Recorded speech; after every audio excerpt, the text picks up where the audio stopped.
I'm Holly. I'm Ryan.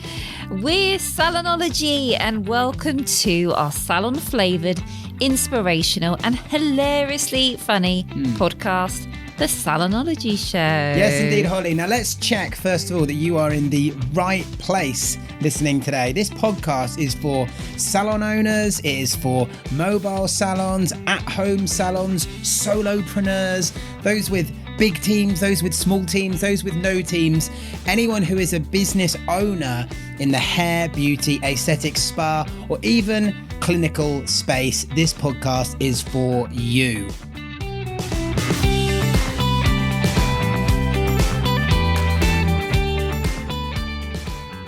Now, you might be wondering who on earth we are and what we're all about. So what we thought we'd do is we'd do a little 60-second intro to all of the team at Salonology. So, Ryan, why don't you tell us about you in 60 seconds? Sure. I'm Ryan. I'm a self-confessed marketing geek. You might call me a salon coach, but quite frankly, I hate that term. I'd rather see myself as a motivator and an educator. I'm also a #1 best-selling author and a beauty business speaker. I've launched and owned multiple businesses, and now I help salon owners to fill their salons with clients. And not just any old clients, clients who love them, bring their friends and pay full price. And I'm not ashamed to say that I'm a massive fan of Lego, hummus, if you can call that an interest, and running around Las Vegas like a giant man-child. What about you, Holly? Give us the 60-second lowdown on you. Well, I'm Holly, and I'm the chief cheerleader and salon mentor here at Salonology, because I also hate the term coach. We both hate that term, don't we, Ryan? So yes, we decided to give ourselves new interesting titles, and chief cheerleader is certainly more what I'm about. I'm here to make sure you guys are doing well and that you're balanced and you're loving what you do. I'm absolutely Disney obsessed. I'm a travel addict. I spend far too much money on shoes and far too much time planning holidays. You can usually find me in front of one website or another looking for a trip that we'll probably never take. I spent my 20s bouncing around the world. I sold international property. I recruited internationally. I worked as a PR girl in Ibiza. But then at 27, I decided it was time to get a bit more serious and start making some money for all those travels. So I opened my own salon. But I had zero experience and zero qualifications. But I built up that salon to 9 rooms, 2 lounges, full spa facilities. It won loads of awards. And I sold the business in January 2020 so I could focus full-time on helping other salon owners get results, but also to find freedom. I absolutely love Vegas. I love Florida. I love my dog. I love my family. I hate jealous people. I hate pot stirrers. And I hate the rain. Who doesn't hate the rain? Okay, excellent. Now, on to the next important member of the team, which some people who have been in our world a little while might be familiar with, others might not, and that is Maverick. So Maverick in 60 seconds, or rather, to give him his full name, Maverick Patrick Barry Hamburger, Speedy Gonzalez, Magic McMuffin, Emilio Estevez, Baby Oatmeal, Head Elvis Compromise Power. Can you say that after a drink? Probably not as accurately. Is a 5.5-year-old schnoodle and the heir to the power throne. That's half mini schnauzer, half mini poodle.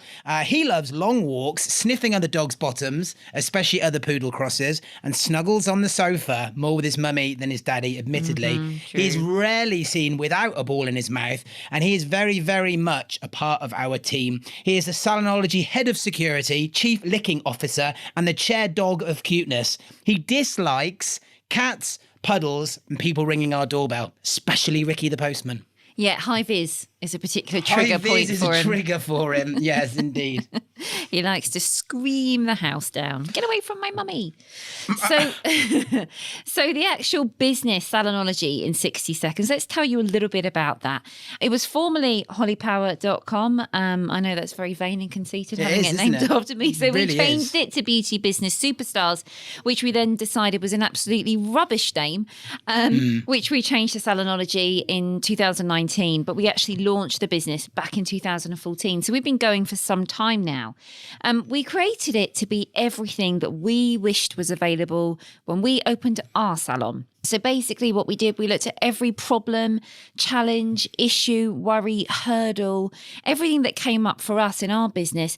And we tried to create solutions for our clients so they can grow and create a business that fuels their dreams. Because I absolutely 100% wholeheartedly believe that you shouldn't have to work for your salon. Your salon should work for you. It's the attitude I took to my business, and that's how we managed to grow it and separate ourselves so we had freedom from it too.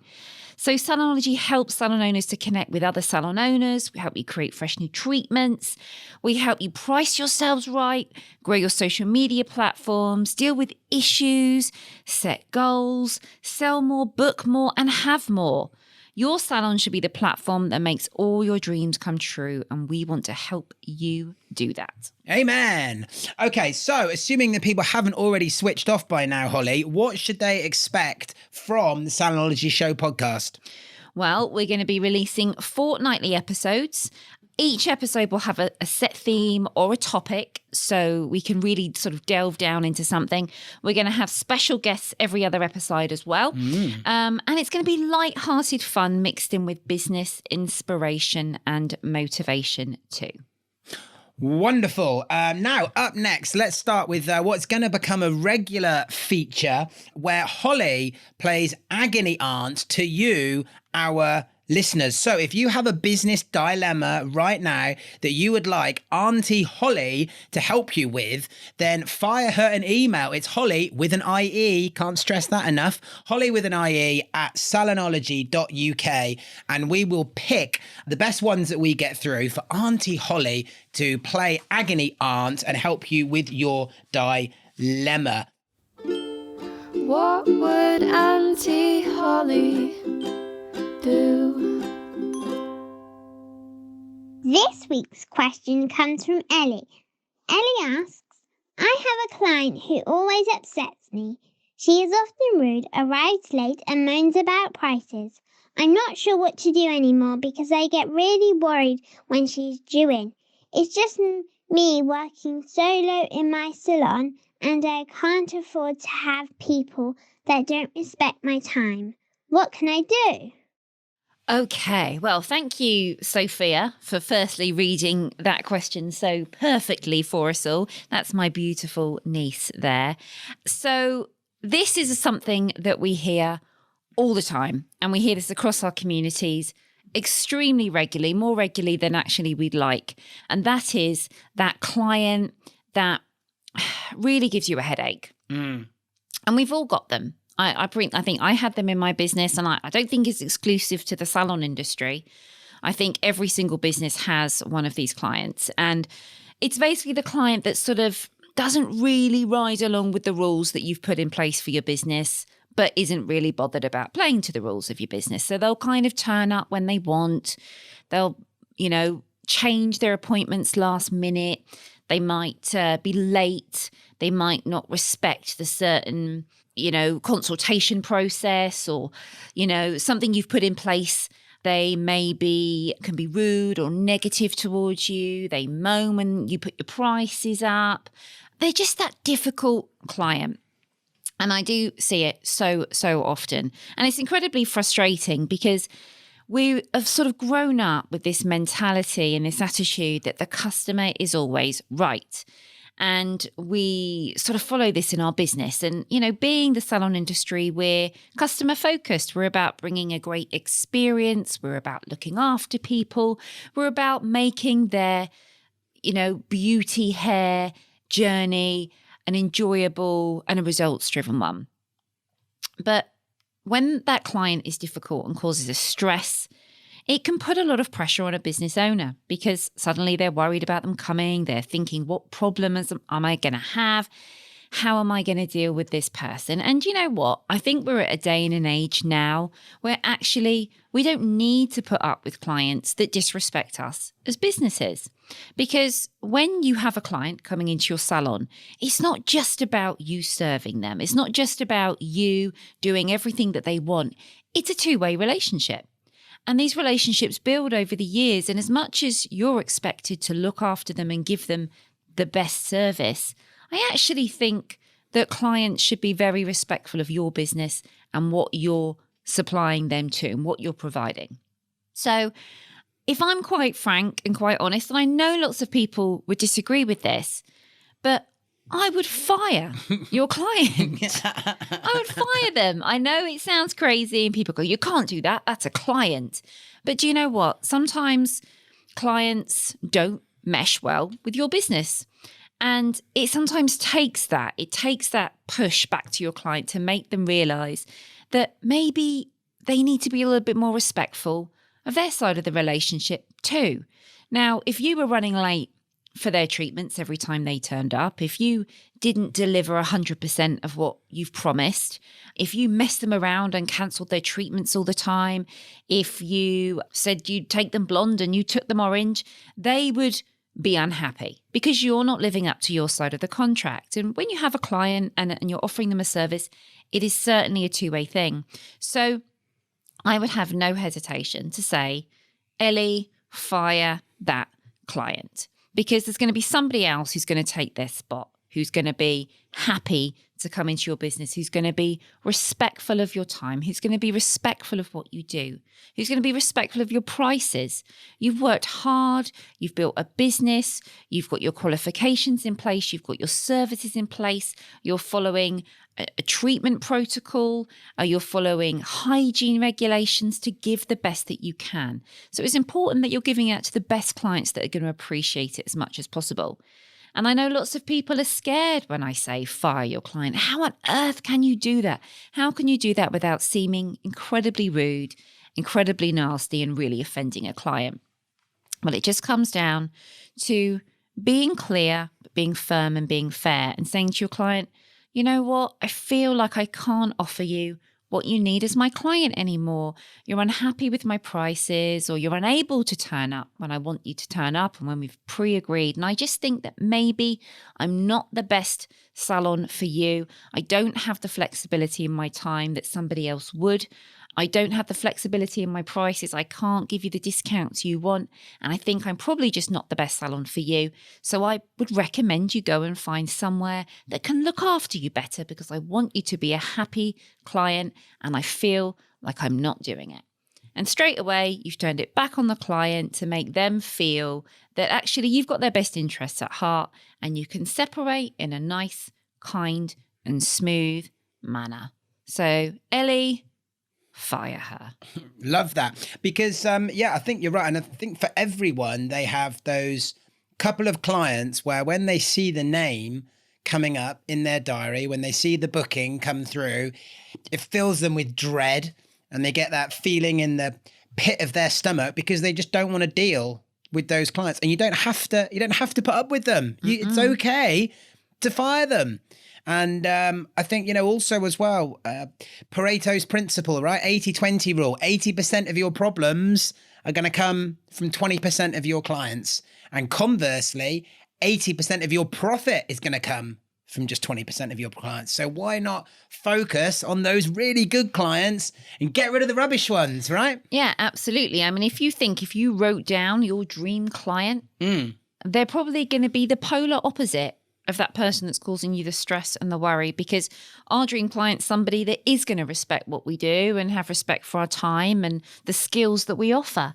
So we shouldn't be wasting our time on these clients. It really is a no-brainer. And I know some people disagree with me on this. I know some people think you shouldn't fire your clients. But, well, hard as that might be, I think it's time to get rid of her. They're not all created equally, clients. Definitely At not. the end of the day, you're going to have some great ones and you're going to have some not some great ones, and you're going to have some real pain in the backside ones. And I think you should be concentrating your efforts on the better ones, right? Those ones that light you up, that you want to deal with, that you want to welcome back and you want their friends to welcome back as well, right? You must be able to think of some who maybe you suggested were looked after by someone else whilst you had the salon.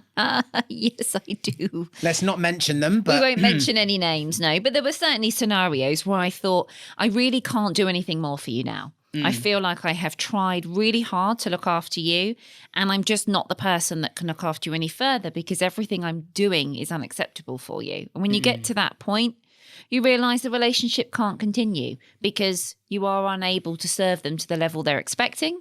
Therefore, they're best to find somebody else who can serve them better And then you can serve somebody who is going to appreciate you. And ultimately, everybody's going to be happier.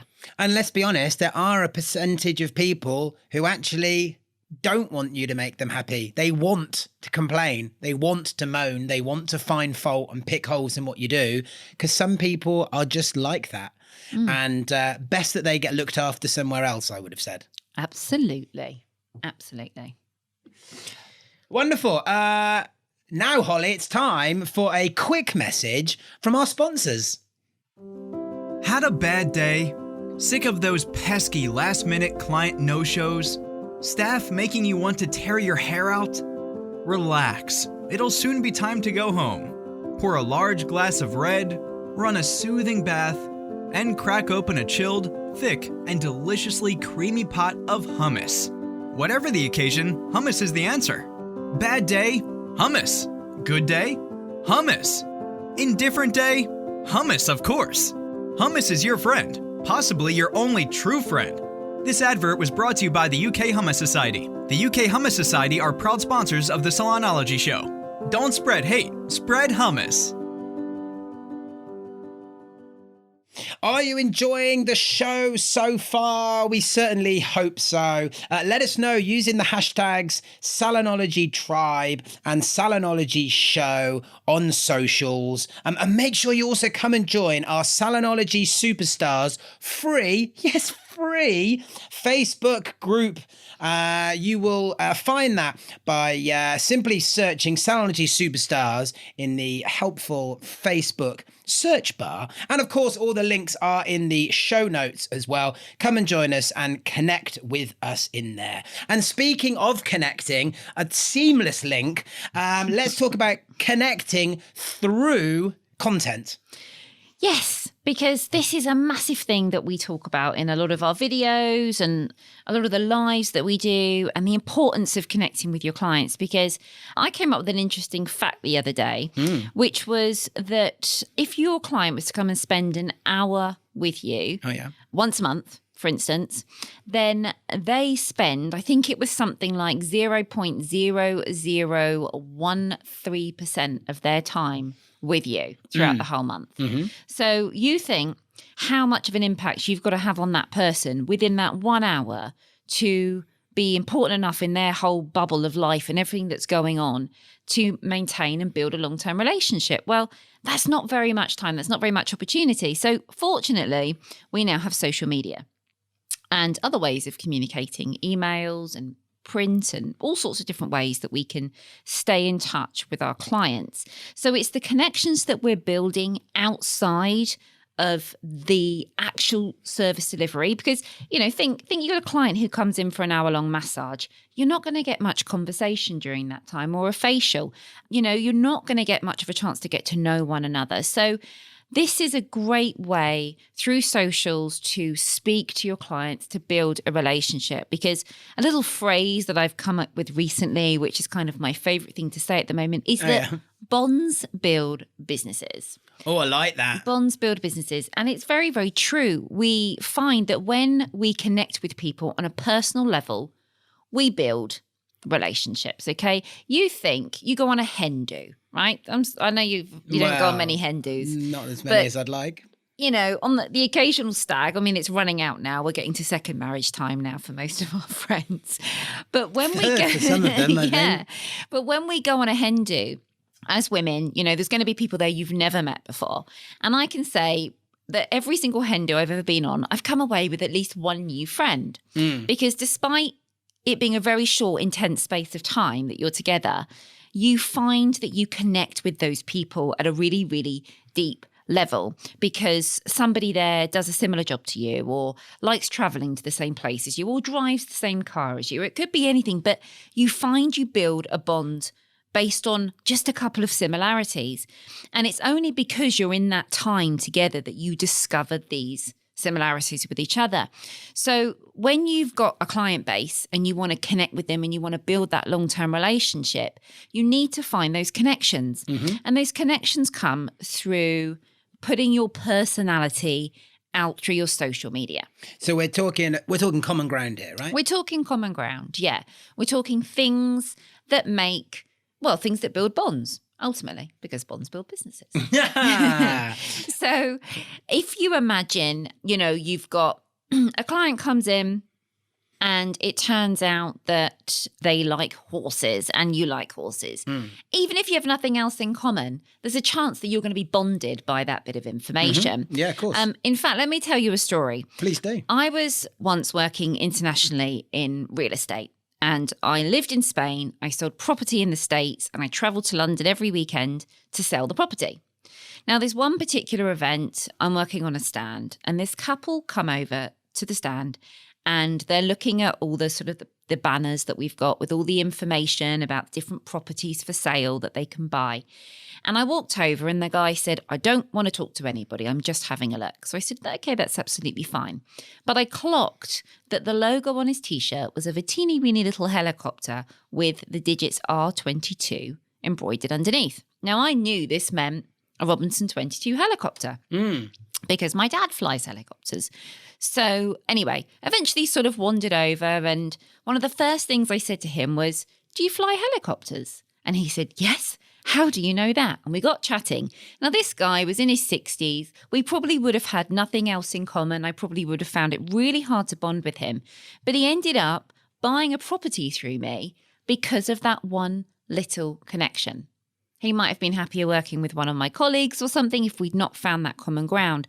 But that one thing connected us, and that created a lucrative sale for me. So that would have only have happened because he was wearing that T-shirt. So that's like on social media, you've got to wear the T-shirt. You've got to put those things that interest you, talk about yourself, be honest about yourself on your socials, because it helps people know who you are and what you're all about. When somebody's coming into a salon, when somebody's coming to have a bikini wax or a spray tan, or they're going to have all their makeup taken off, that puts your client in a vulnerable position. They feel a little bit naked. They feel a bit exposed. So who do you think they're more likely to come to? Somebody who they've got no connection with, know nothing about, haven't seen a video of or anything, or somebody who they've seen on the social medias and they think, I like you, I connect with you, we've got a lot in common. But that can only come if you put yourself out there. You can only build that relationship if you put yourself on the front line.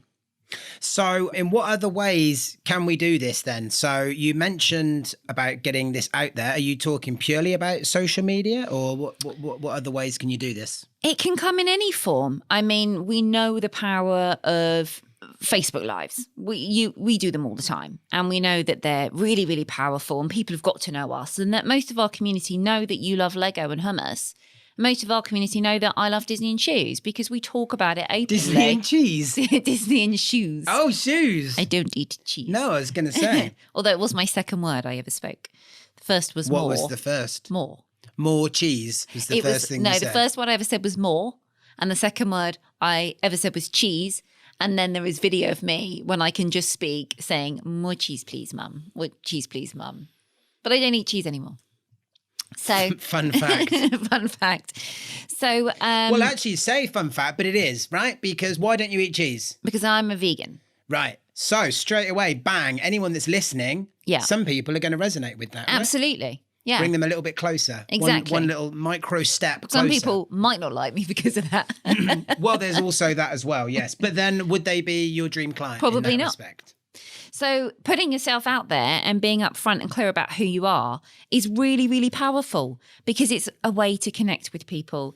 It's important because what we do in our businesses is personal. We're often physically touching our clients. We are helping them with their problems. So we want people to know that they can trust us, that they can feel relaxed with us, that they can be honest with us. One of the things I built in my salon, I was so clear from the very beginning that I had a no B word policy. I'm not going to say it. I'm not going to say the word. I don't think I should. All right, don't. But Is it clear what that word is? Because there's a lot of words that begin with B. Well, what does it rhyme with? Mean Girls. Oh, Mean Witch. Girls. Oh, it rhymes with bitch. Rhymes with witch. Right. Bewitched. Right. No one likes Bewitched. Exactly. So look at my father. So when people were coming in and they were having a spray tan and they were taking all of their clothes off, they were coming out afterwards and they were saying, I felt really comfortable. I felt really relaxed. I didn't feel like I was going to be judged because, women are all different shapes and sizes, and some would come in and apologize because they had cellulite on their bottom. And who cares if you got cellulite on your bottom? I don't care. We're going to tan you and make you feel amazing. But that was part of the brand. That was part of the business. And that comes from what you put on your social media, because until they've walked through the door of your salon and met you and seen that you're a nice, genuine, kind person, they've got no idea who you are unless you put yourself out in a digital format. So even with your emails, talking about yourself at a personal level, if you've got kids, talking about your kids, people resonate with that. People love talking about their children and, what they're into and their hobbies and, if they do football or ballet or whatever. It might turn out that their kids do the same things. Your kids might go to the same school with each other. People buy from people at the end of the day. Okay, so you mentioned earlier on how not everyone is going to be your perfect client. Not everyone is going to be your dream client. Mm-hmm. Certain clients are going to resonate with you and with what you're all about and with your branding and your ethos and the values of your company. So what are good ways that people can help get those out there to make sure that they are attracting the right people in, right? Because you must have had the experience where you see maybe an advert or a post, or you read a blog and you think, they are for me, that business, right? It's almost like it could have been written just for you. So how can people go about taking advantage of that? Well, when you put yourself out on social media, however you do it, whether it's, posting memes or posting pictures or whatever, you're creating a story. Everything you put out there is It's setting up like little bricks that people can create their own image of you.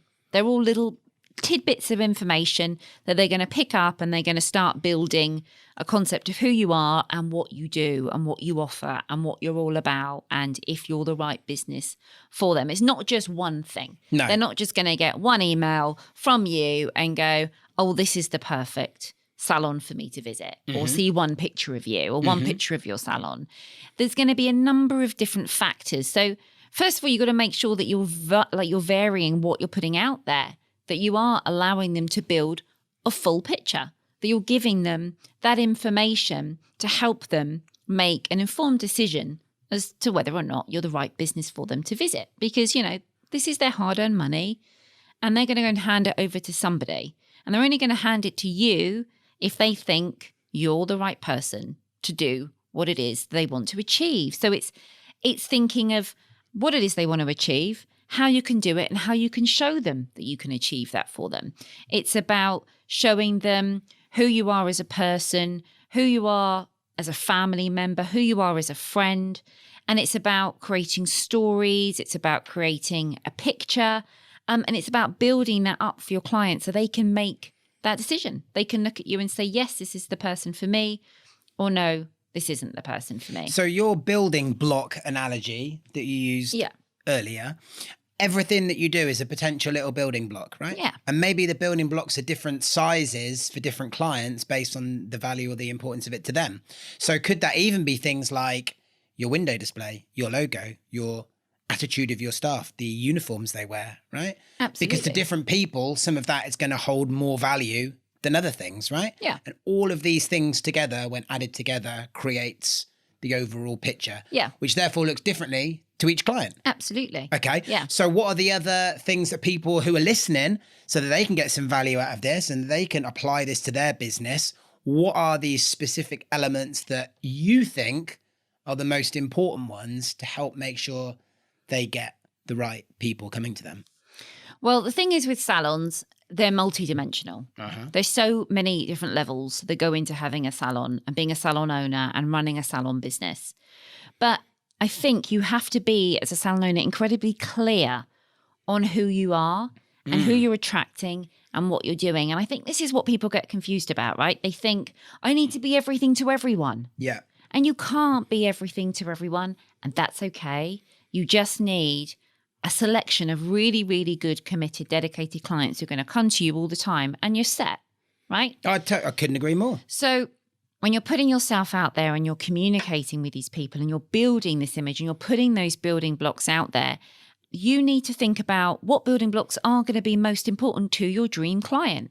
If you're attracting an older market who are very financially stable, and your sort of main goal is to attract people who are looking for anti-aging services, who are going to get amazing results, who are going to invest in products. I know a lot of our clients are gearing towards that now. I like to call that the grey pound.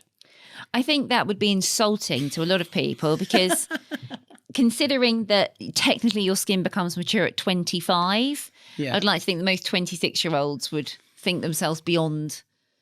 You think that they're going after that market then? 26, you're saying, is That's aging. technically. Wow, I am past it, long in the tooth, Almost over the double. hill, almost dead, based on that rationale. I know. Well, we've had a few people offer to iron your face over the years. I think they iron me out, as in bury me. then. Right. I hope not. Well. We've never had those kind of threats. But yeah, some people have offered to do some lifting and provide you with some products. But technically, that's when skin is considered aging. At 26 and upwards. How scary is that? So Hashtag Salonology Show if you want to try and repair my wrinkled face. free treatments for Ryan. So what we want to do is we want to make sure that the information we're putting out there is in alignment with the sort of people that we're trying to attract. Now, that might be, okay, we're going to say 40 to 55-year-olds who plenty of money and want to keep themselves looking youthful and young, and they don't want to have injectables. Just say that's our market.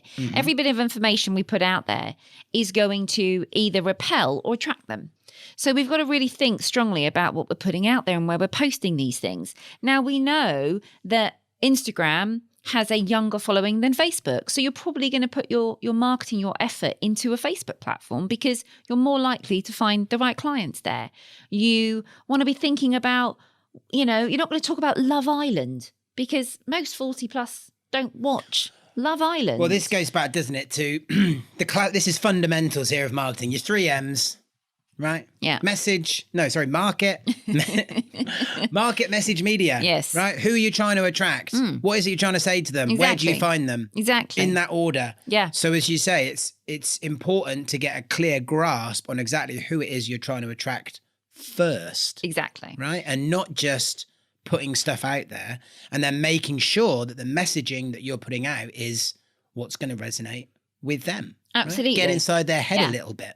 Imagine if somebody walked into a typical salon owner and said, look, I think you're really, really educated on skincare. I want you to come and do a talk about skincare to a group of females, but they didn't tell you the age group. Now, if you're going to go in and speak to a group of teenagers who experience acne and changes in their skin, you're going to talk about something very, very different to what you're going to talk about to a group of 60 plus. And it's the same on your social media. Sure. That communication has to be in alignment with who you're trying to attract all the time and also who you're trying to repel. Yeah. Because, if you're offering anti-aging lifting treatments that you're charging £500 a time, well, you don't want to attract 18-year-old girls because they're not going to be in the market for those treatments. They're not going to want to spend the money. They're not going to need the treatments. They're not going to put the investment in because they don't need to. So it's about that balance. It's about knowing who you're talking to and talking on their level. Yeah, and I think as you've just hit the nail on the head there with one of the biggest challenges I think that a lot of people have, and actually moreover, one of the biggest mistakes that we see people make over and over and over again. They try and appeal to everyone and they try and be a generalist instead of a specialist. And actually, if you're going after everyone, the chances are you're going to attract no one. Right? You need to get really tight on who it is you're going after. And it's okay if you don't attract everyone. It's all right that everyone doesn't like you. Can't be everyone's cup of tea or you'd be a mug. Well, I think we've summed that up pretty well. Okay. So now it's time for this. Hi-ho, everyone. Welcome to the Salonology Show. Now, without further ado, it's time for Ryan's Rant! Yay! So, Ryan, we all know you can be a little bit of a grump. Do we all know that? He can be a bit of a grump. Okay. Grumpy old man. You see his happy face. I don't always see his happy face. I sometimes hear him when he's unhappy. So tell me, Ryan, who has annoyed you this week? Well, Holly, I have Me? been... No. Wow. Hashtag bonus. shocker. Hashtag winning. Yeah. No, but hashtag is an appropriate word to use here because on Instagram, I've been getting very annoyed recently. And no, I have. And I get annoyed on Instagram, as you know. Hashtag problems. Yes, lots of hashtag problems.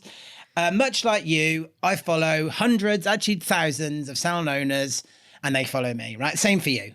Yeah. At It's Ryan Power. Plug. Now. Holly from Salonology. Right. So hundreds of them follow me, hundreds of follow you. The most annoying thing ever is when you don't know who owns the business. Right. And moreover, a lot of people, what they kind of do is it's obviously their own account and they are making up to make it all about the business, right? Yeah. All about the business. The handle is the business name. The picture is some sort of generic beauty or hair type picture, maybe of the premises, maybe not. And then when you scroll down their feed or look through their stories, you can't see anything, no trace whatsoever of the actual owner of the business. Right? Yep. They don't put their name in there anywhere. They haven't got any pictures of them. They've just got pictures typically of clients. And I'm not saying don't do before and afters, right? That's important.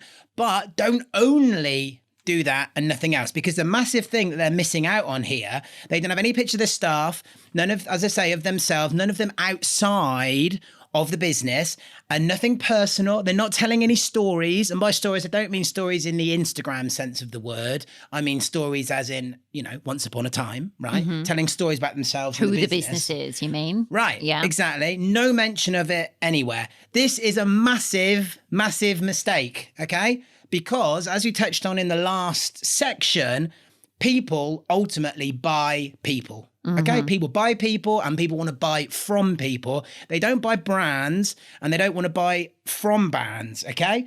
They want to buy people. So you need to put yourself in front of that camera a little bit more. You need to show the person behind the business, because your clients are going to find it much, much easier to connect with you, the person, rather than the overall business or the brand. And by hiding away, you are losing sales ultimately. Yep. So I would encourage anyone listening to pull back the curtain a little bit, right? Because people want to see that. They want to see the faces. They want to hear your stories, okay? Because if people buy in to you, then they are far more likely to want to buy from you, right? But you've got to give them the chance. You've got to meet them a bit halfway. So more videos, more images, more stories about the people in the business, right? And if it's just you, if you're the only person in the business, that's fine. Stop trying to make it out like you're a massive salon that hires 50 people with 20 treatment rooms. If it's you in your garage, there's no problem with being you in your garage, but be honest about it. It's going to be pretty flipping obvious when the client turns up if you've been, if you've been trying to masquerade as something that you're not, right? So tell your story, tell the journey, tell the struggle, put some passion into it, and let people actually connect with you, the individual, a bit more. Because I think that when people try and make the business look to be much bigger, they think it's going to impress people, and they think that people want to deal with massive brands and all that kind of thing. But I don't believe that to be true. I think in my personal experience, that isn't the case. Most people want to know the person behind the brand. Plus, they're going to feel cheated when they find out the real story anyway. So you might as well just be honest from the start, right? And if it's just you, then that is fine. People will warm to that. People will like that. As I say, people ultimately do buy people. And not only that, nowadays, never has it been more true that people want to shop local and support local businesses, right?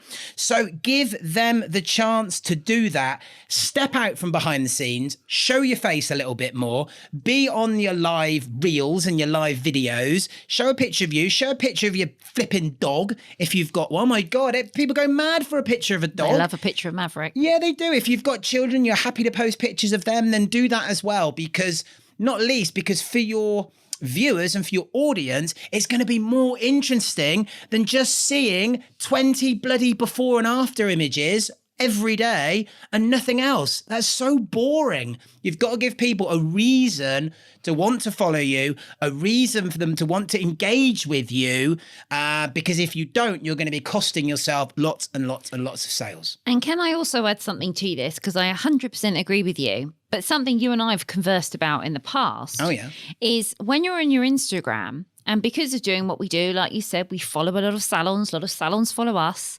And sometimes we put up a post and then we get a response. And because it's a business Instagram, it's, you know, the name of their salon. And sometimes we don't know who that is. Not got a clue.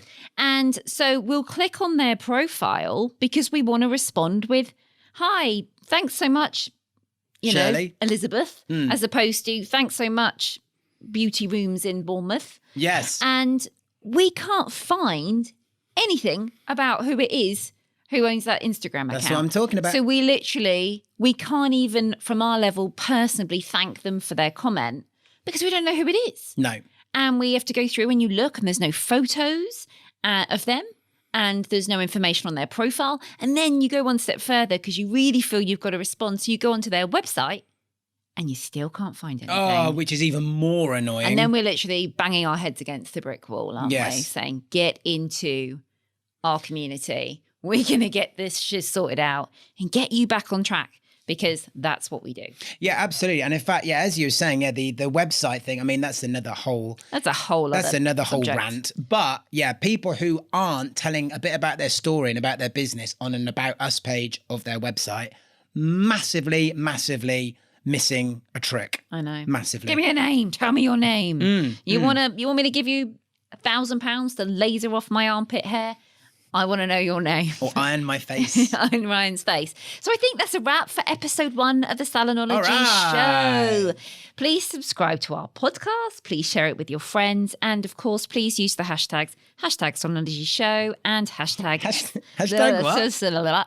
Salonology Show and #Salonology Tribe. And let us know how you feel about it. We've loved doing episode 1 and we'll be back for episode 2, won't we? We will, which is available right now, Holly, at all major podcast channels and stations and all those good things. We're on Spotify and Apple and Google and all those good things and everywhere you would expect to find us.